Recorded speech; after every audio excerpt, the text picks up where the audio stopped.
Bonsoir, bonsoir, chers abonnés, bonsoir, chers internautes, bonsoir, chères connaissances, bonsoir, bonjour, bon après-midi chez vous. Ezo dépendre kakana oyo bozo landa biso, oyo bozo tala biso, oyo bozo yoka biso. Neti epai ya biso eza 21h30, na yebite soki epai na bino eza 8h, je vous dirai bonjour. Soki eza dans les après-midi, je vous dirai bon après-midi. Soki eza na pokwa, je vous dirai bonsoir. J'espère que toza bien. Biso nyonso awa toza bien na ngolu ya Nzambe, Nzambe Tata. Alors, comme vous le voyez, nous sommes là cette fois-ci avec une triste nouvelle, mais triste nouvelle oyo eza pona ko sensibiliser ba mosusu.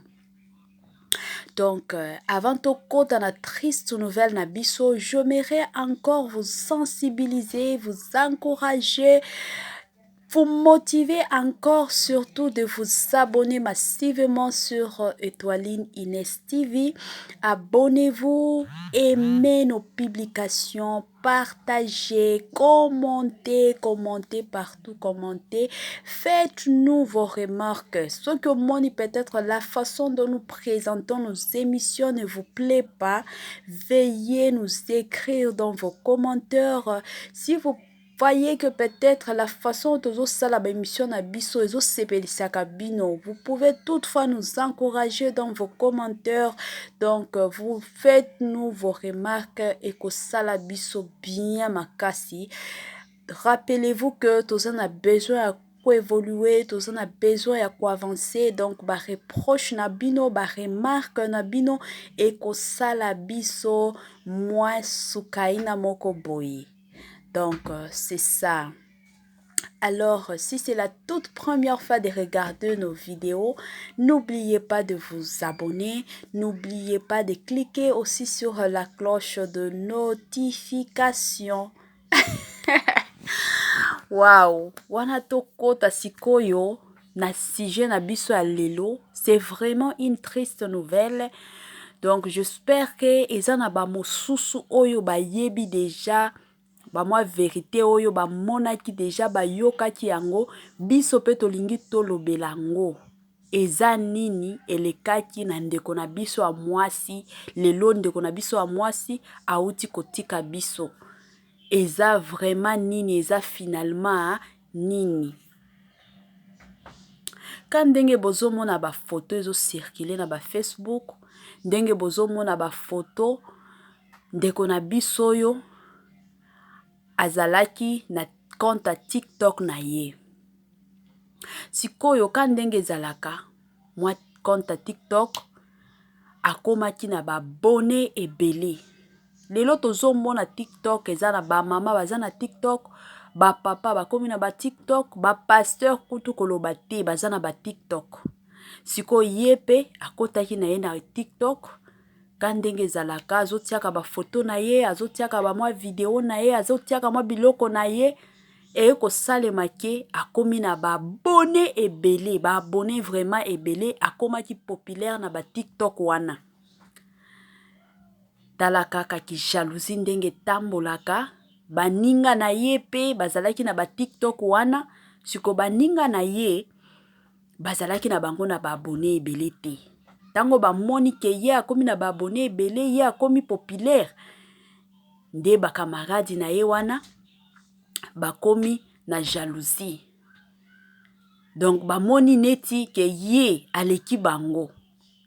Et pourtant biloko ya ba social media ezalaka bongo te. Mutu na mutu eza na ba émission mosusu peut-être ki ko présenter boye.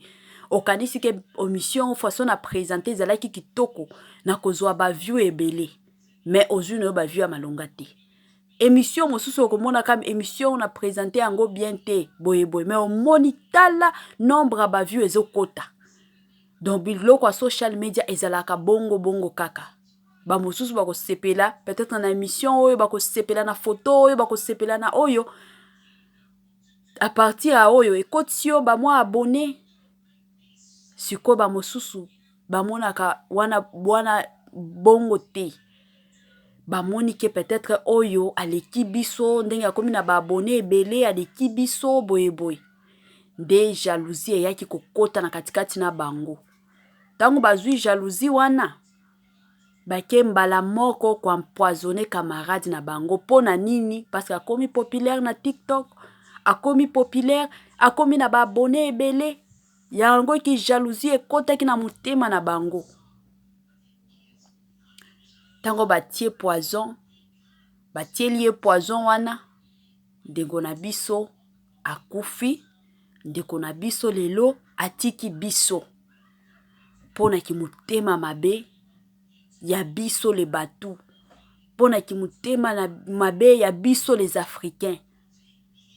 Kana likambo ya TikTok, batie moninga na bango poison. Mokili pasi vraiment. Mokili ezo bangisa. Mokili vraiment ekomi ko bangisa bandeko. Kapo na makambo ya TikTok. Kapo na makambo ya baabone obomi mutu. Yango balobaka ki jalousie eleki kutu na kindoki. Parce que soki mutu aza jaloux to aza jalouse pona yo. Wana kutu aleki na Satana lui-même en personne. Aleki Satana. Yango bandeko na ngai nalingi na sensibiliser bino. To se sensibiliser na pokwa lelo. To se sensibiliser. Bomoni ba social media oyo tozo kota. Ba social media oyo bozo mona. Eza place ya koki komisala kivantar te. Tozo mona batu mosusu komona boye soki asombi ka elamba ya sika. Soki ake kaka na église dimanche ifo akanga ba photo. Wana ba photo ekosambwa. Ekosambwa na ba Facebook, ekosambwa na ba stati ya ba WhatsApp, ekozala partout ba TikTok kutu koloba te. Batu nyonso ba mona ke mutu oyo asomba ki elamba ya sika. Mutu oyo dimanche alataki. Mutu oyo dimanche alataki elamba ya sika. Mutu oyo abimaki jour tel. Bandeko. Bomoni ba Facebook wana.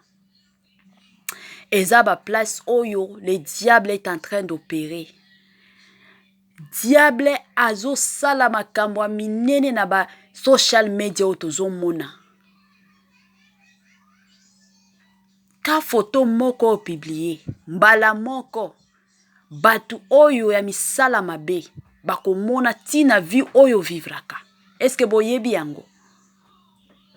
Eza kutu na ba mosusu komona kangi ka photo, eza kutu atana ndako na yete. Akendaki peut-être ko visiter soki camarade, ko visiter soki cousin to cousine. Tango akotika na ndako ya batu azwi photo mbala moko atia yango na ba Facebook, atia yango na ba stati, atia yango na ba TikTok. Siko batu ya mokili, batu ya mitema mabe, batu oyo baza na jalousie ndenge batu oyo baye kotiela mwana batu poison. Batu ya bongo. Soki bamoni ba photo na bino bakanisi donc batu oyo baza na mwa vie, mutu oyo aza na mwa mbongo, mutu oyo aza boye boye. Omoni bitumba mosusu. Tozo bundaka bitumba na ba famille surtout biso ba africain. Toza kutu na ba bitumba moko ya ba famille oyo to sambelaka chaque jour. Ba bitumba oyo ebandaki depuis avant kutu ba bota biso. Ba bitumba wana izalaki. Ti lelo tozo bundaka na bitumba wana ba jeune prière, ba prière na ba prière. Bitumba wana ezo sila. Sikoyo na ba social media, ba Facebook kuna ndeboke kozwa ba bitumba mosusu. Ya ba camarade, ya ba connaissance, ya ki jalousie, ba bitumba oyo ezangi ata kutu tina te. Ndeko na ngai, to solola nanu, to solola. Omoni mutuka oyo zana ngo lelo, oyo lingaka kolakisa mutu nyonso ayeba ki ozana mutuka. Mutuka wana, nyonde mutu aliboso kosomba mutuka, oza mutu aliboso te. Epo kozala mutu ya suka te. Donc ba modèle ba mituka eyaka chaque fois. chaque année banouveauté ezalaka, banouveauté ya bilamba koloba kutu te, ya basapato koloba kutu te. Tango lakisaka wana na ba Facebook bato nyonso bamona kevi na yo esi ebongi. Ndeko, attitude à lire na yo ya prière kutu ezalaka ndenge nini. Lelo tozo mona bomoni ata mindele koki komona mundele aza na mbongo, aza billionnaire, mais neti ba Facebook wana soki aza na Facebook komona peut-être atie na ye profil ya nyama, atie peut-être profil na ye ya fleur, jamais omona peut-être mundele wana ba photo na ye. Peut-être soki omoni photo na ye eza ba photo oyo azo sala biloko is very funny. Peut-être aza na mai, aza na mwa coupe na ye, ake plage, wana kandika photo wana, omona peut-être ka photo wana moko. Batiaka ba photo ebele te. Jamais omona mundele alkende kotia ba photo ya ndako na ye na ba Facebook, ba photo ya mituka na ye na ba Facebook, to ba photo ya biloko na ye na ba Instagram, ba photo ya biloko na ye na ba TikTok wana. Jamais. Kutu mindele biso tolobaka ke mindele kindoki ezalaka te, bango kindoki na bango ezalaka pour que basala makambo minene, ba construire ba compagnie, ba créer ka mituka, basalaka bongo, eza kindoki ya mindele. Siko ya biso ba africain kindoki na biso ezalaka koboma bato.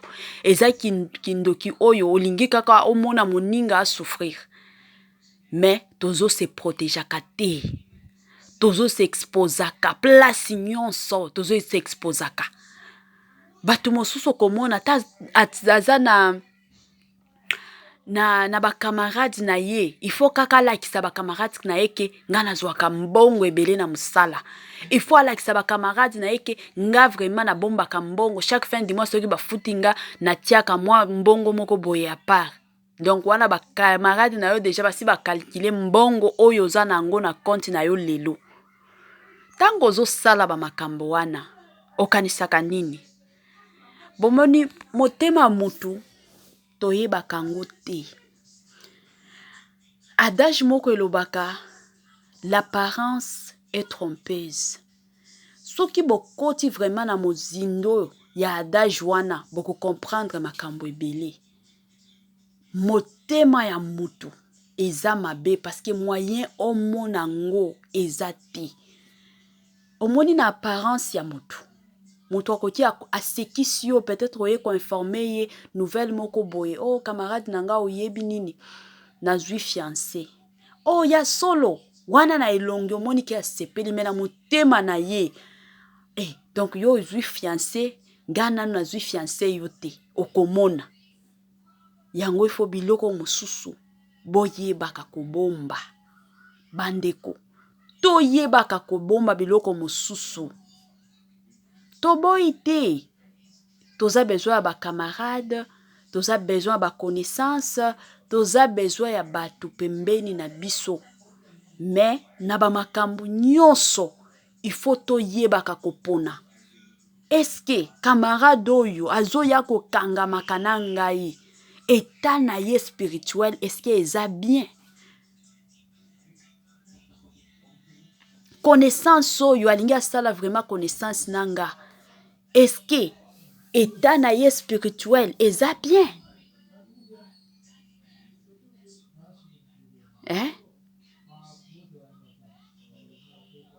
En tout cas, bandeko na ngai, toponaka. Nani tokoki kokotisa na ba vie na biso? Nani tokoki kokotisa na bandako na biso? Nani tokoki kobetela lisolo? Il faut toponaka. Mokili oyo, bato ya mitema mabe baza ebele makasi. Bato ya mitema mabe baza ebele bandeko. Makambo oyo eteyaki nga mingi. Makambo oyo efongolaki nga mémoire ebele.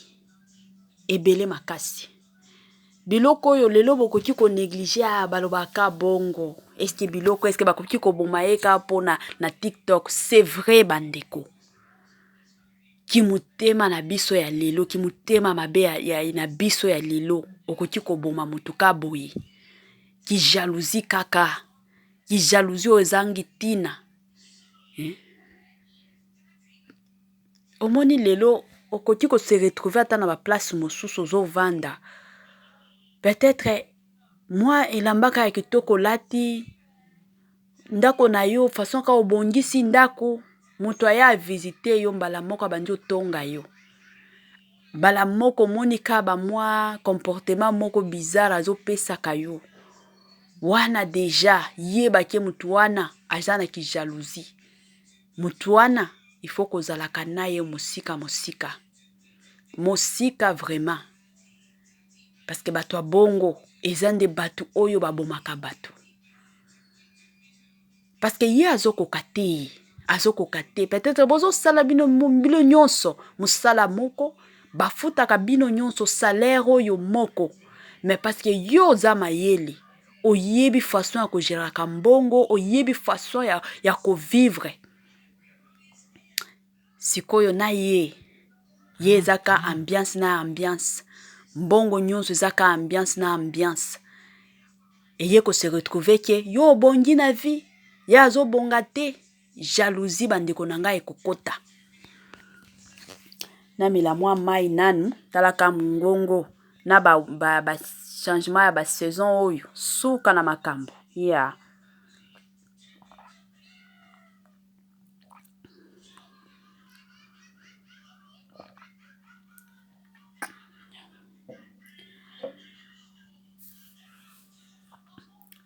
Revenons à notre mouton.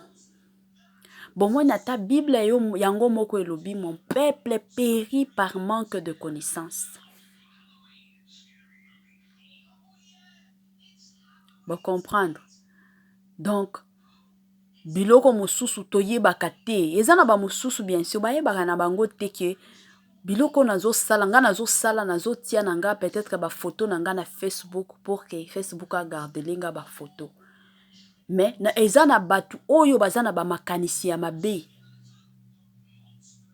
Tango bazo kota na ba Facebook na yo, bazo tala wana déjà bazo imaginer vie oyo zo vivre aka.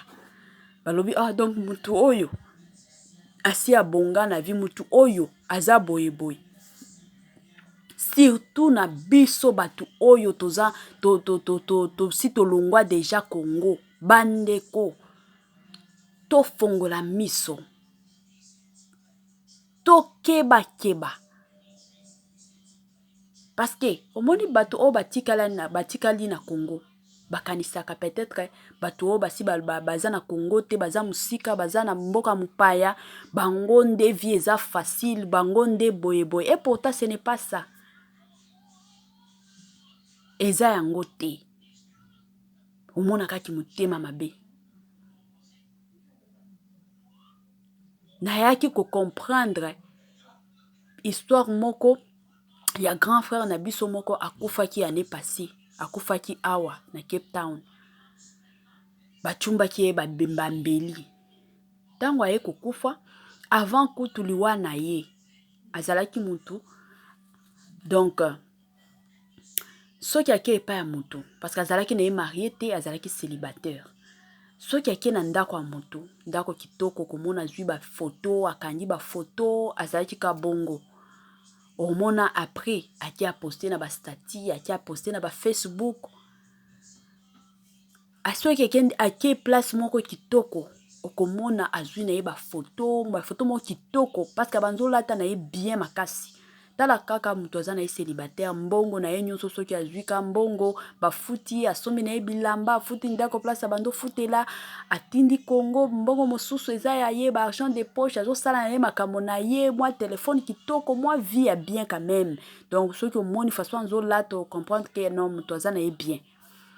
Mais quand ndenge boyebi ba réalité ya poto mwa ba ndako bozo sangisa ezalaki ka bongo. Siko soki ake na ndako mutu eza ya bien, azwi na ye photo kanisake oyo ndako na ye.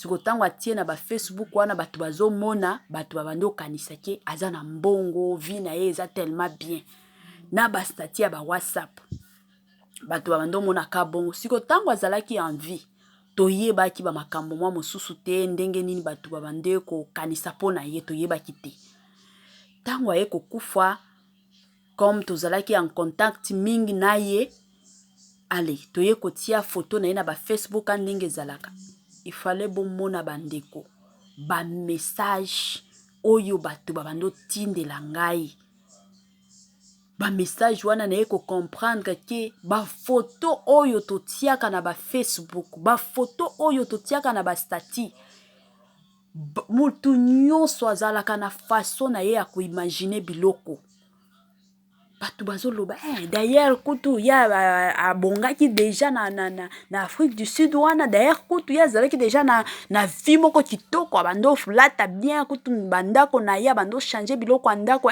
nyonso azalaki na vie moko ya bien na Afrique du Sud siko na tuni bango pona nini bozoloba boye balobi te na ba statut na ye wa WhatsApp to bando mona ba makambo wana na ba statut na ye ya Facebook na ba photo ya bando publier na ba Facebook to bando mona ke vie na ye vraiment bando vivre vie moko kitoko azalaki na mbongo kuna. Et si nous suivons bien le parcours ya liwa ya ndeko wana okomona ke kindokinde ezalaki ebele. C'est vrai toyebi ke Nzambe nde azalaka na moya suka na vie ya mutu. Nzambe nde azalaka na suka mais soki yo moko mutu ozo se protéger te ndeko na ngai soki ozo se protéger te okokende. Parce que batu mosusu ba se exposaka vi kutu ya prière a malonga baza nango te. Omoni kivantar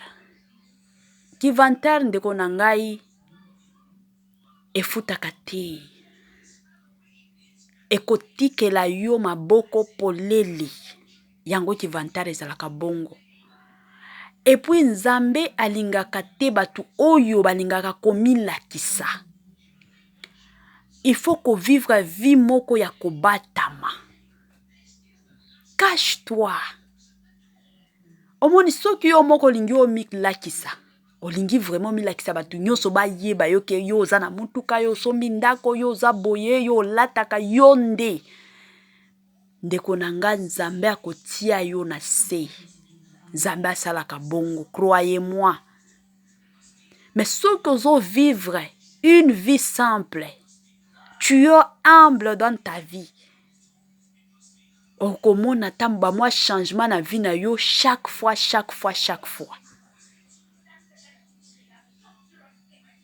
Ba vie oyo akomila kisaka kivantar batu ba mona yo ata oza na ngote il faut kende ko defisa neti ba mosusu komona azata na perite ye wana ke ko senga perike poke atia bakangaka photo batu ba mona ke mutu oyo. Maman, contente-toi de ce que tu as. Tu n'as pas besoin ya mokili e mona yo, mokili e yeba yo.